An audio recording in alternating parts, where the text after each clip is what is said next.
Virginia Congresswoman and former CIA officer Abigail Spanberger. Congresswoman, thank you very much for being with us. So, to follow up on Kristen, should the president have been using his bully pulpit last night to rebut Republicans on the economy, talk about their the Democratic economic accomplishments legislatively as the most important part of his closing argument?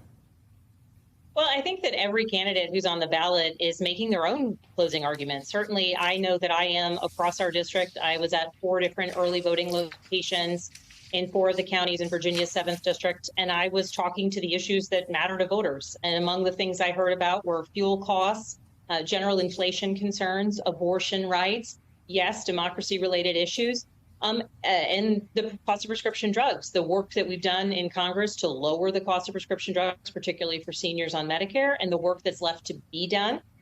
Today, I'm going to be out at a press conference with the U.S. Chamber of Commerce talking about my work focused on our economy, focused on supporting small businesses. I was endorsed by the U.S. Chamber of Commerce in my reelection campaign. And so this is the way that in Virginia's 7th district, I am continuing to answer questions related to what matters to voters and continuing to make known my policies, my positions, the work I've done, my achievements, why I'm asking for reelection. So the top thing that you are finding among your voters, your constituents, and what you're messaging mostly is not the election deniers, the issue of democracy, which is obviously profoundly important and profoundly important to the president.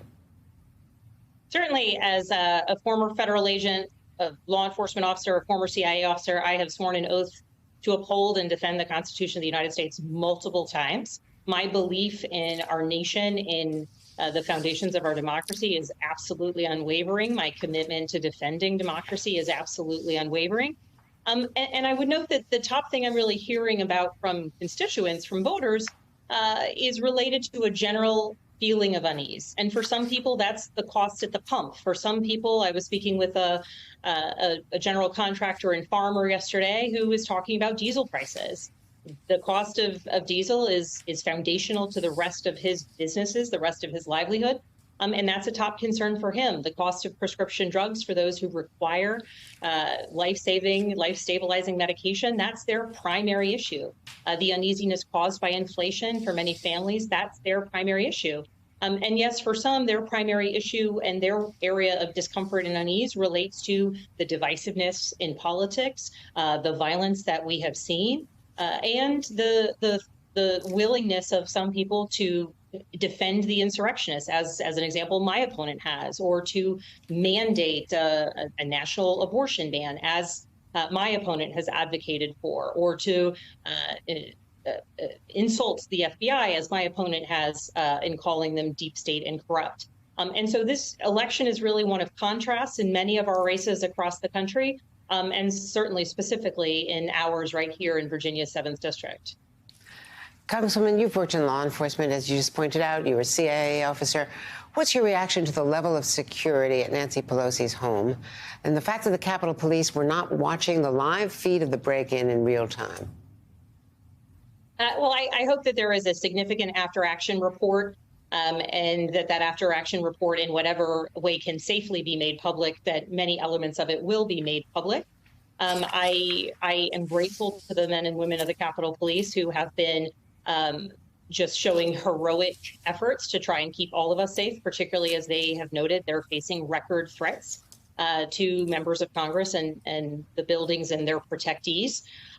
Certainly, I think we should all be committed to making sure they're at the staffing levels that they need to be, that they have the resources that they need, but to look specifically at how this attack on the Speaker's home and this horrific attack on her husband, Mr. Pelosi, was able to occur. There should be a very, very clear and as appropriate public after-action report of what could have been done better and how he could have been protected. In the interim, I'll continue praying for his recovery and the entire family as they deal with his recovery. I mean, Nancy Pelosi is being demonized in ads. She has been for years, but in this cycle in particular, including by your opponent.